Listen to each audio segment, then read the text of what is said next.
Hello, great മീഡിയാസിലേക്ക് സ്വാഗതം. പരാതികളും പരിഭവവുമില്ലാത്ത പടക്കുതിരയായി Mammootty ഇക്കുറിയും national അവാർഡിൽ മുന്നിൽ നിൽക്കുന്നു. നീണ്ട 27 വർഷങ്ങൾ കഴിയുന്നു മമ്മൂട്ടിക്ക് നാഷണൽ അവാർഡ് ലഭിച്ചിട്ട്. അവസാനമായി 1998 ബാബാ സാഹിബ് അംബേദ്കറിലൂടെ മികച്ച നടനുള്ള അവാർഡ് ലഭിക്കുന്നു. അന്നും തൊഴുത്തിൽ കുത്ത് ശക്തമായിരുന്നു മമ്മൂട്ടിക്ക് കൊടുക്കണ്ട എന്നുള്ളത്. ബാലചന്ദ്രമേനോൻ ഇടപെടുന്നു. അങ്ങനെ ഏറ്റവും മികച്ച രീതിയിൽ അഭിനയിച്ചിട്ടും അജയ് ദേവഗന് സിനിമയ്ക്ക് നാഷണൽ അവാർഡ് കൊടുക്കണമെന്നുള്ള കാര്യം അവസാനം ഒരുമിച്ച് രണ്ടുപേർക്കും ഷെയർ ചെയ്യുന്ന ഒരു കാര്യവും. പിന്നീട് 27 വർഷങ്ങൾക്കിപ്പുറം ഓരോ വർഷവും അദ്ദേഹത്തിന് നാഷണൽ അവാർഡിൻ്റെ വാതുക്കൽ വരെ എത്തിയിരുന്നു. അതിൽ പലപ്പോഴും അദ്ദേഹം തന്നെ ആയിരുന്നു എന്ന് ഉറപ്പിച്ചിട്ടും കൊടുക്കാതിരുന്നു. 27 വർഷമാണ്, 1ഉം 2ഉം 10ഉം വർഷങ്ങളല്ല. മാറി മാറി വന്ന ഗവൺമെൻറ്റുകൾ ഉണ്ടായിട്ടും അദ്ദേഹത്തിന് ലഭിച്ചില്ല എന്നുള്ള കാര്യമാണ്.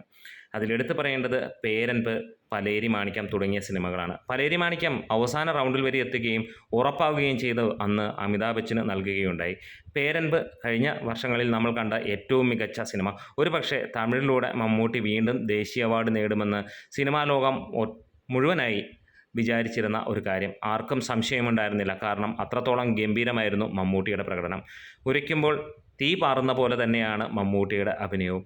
എങ്ങനെ, അതായത് ഊതി ഊതി കത്തി ആളിപ്പടരുന്ന അഭിനയം ആണ് മമ്മൂട്ടിയുടേത്.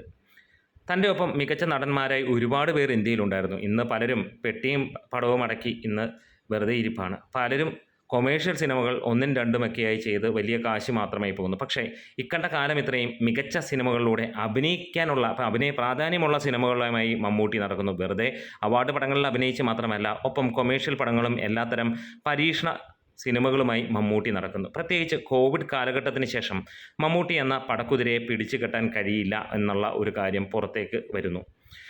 അതിനുശേഷം അദ്ദേഹം ചെയ്ത എല്ലാ സിനിമകളും വ്യത്യസ്തമായിരുന്നു. ഇക്കുറി 2 സിനിമകളാണ് മമ്മൂട്ടിയുടേതായി നാഷണൽ അവാർഡിൽ പരിഗണിക്കപ്പെട്ടിട്ടുള്ളത്. ഫൈനൽ റൗണ്ടിൽ മമ്മൂട്ടി തന്നെയാണ് എന്നുള്ള വാർത്തയും പുറത്തു വരുന്നു. ഒഫീഷ്യൽ വാർത്ത തന്നെയാണ്. അടുത്ത വർഷവും മമ്മൂട്ടിയുണ്ട് എന്നുള്ള ഒരു കാര്യം നമുക്ക് അറിയാം. എന്താണേലും തുടർന്നുള്ള എല്ലാ വർഷങ്ങളിലും മമ്മൂട്ടിയുടെ മികച്ച സിനിമകൾ വരുന്നു. പക്ഷേ പലവട്ടമായി 27 വർഷമായി അവാർഡുകൾ ലഭിക്കാത്ത മമ്മൂട്ടി ഇക്കുറി അദ്ദേഹത്തിനെ തഴയാൻ കഴിയില്ല എന്നുള്ളൊരു കാര്യമാണ്. കാരണം ഇതുവരെ ഇല്ലാത്ത, അല്ലെങ്കിൽ ഇതുവരെ കണ്ട ഒരു പ്രഭയിലല്ല മമ്മൂട്ടി നിൽക്കുന്നത്. അതിൻ്റെയൊക്കെ മുകളിൽ സൂര്യനോളം ഉള്ള പ്രഭയിലാണ് മമ്മൂട്ടി നിൽക്കുന്നത്. എത്ര ജൂറി അംഗങ്ങൾ കണ്ണടച്ചാലും അതിന് കാണാതിരിക്കാൻ കഴിയില്ല. തീർച്ചയായും ഇക്കുറി മമ്മൂട്ടിക്ക് തന്നെയാണ് നാഷണൽ അവാർഡ് ലഭിക്കേണ്ടത്. ഇതുവരെ കിട്ടാത്തതിൽ പരാതിയോ പരിഭവമില്ലാതെ ആ പടക്കുതിര വീണ്ടും അംഗത്തിന് മുതിർന്നുകൊണ്ടിരിക്കുന്നു. ബാക്കിയുള്ളവർ തളരുമ്പോൾ വീണ്ടും വീണ്ടും പുതിയ സിനിമകളും സിനിമയോടുള്ള മോഹവുമായി പുതിയ തലത്തിലേക്ക് മമ്മൂട്ടി കടക്കുന്നു. നിങ്ങൾ ആരൊക്കെ പറയുന്നു മമ്മൂട്ടിയാണ് അർഹൻ എന്നുള്ളത്? ഇവിടെ നമ്മളെല്ലാവർക്കും അറിയാം മമ്മൂട്ടി, അല്ലെങ്കിൽ എന്തിന് ജൂറിയിൽ നിന്ന് തള്ളിപ്പറഞ്ഞവർ പോലും, അല്ലെങ്കിൽ ഇതിനു മുമ്പ് അദ്ദേഹത്തിന് സിനിമയ്ക്ക് നാഷണൽ അവാർഡ് കൊടുക്കാതിരുന്നവർ പോലും ഇന്ന് അവരുടെ മനസ്സിൽ തോന്നിയിട്ടുണ്ട് അദ്ദേഹം തന്നെയായിരുന്നു അർഹൻ എന്നുള്ളത്.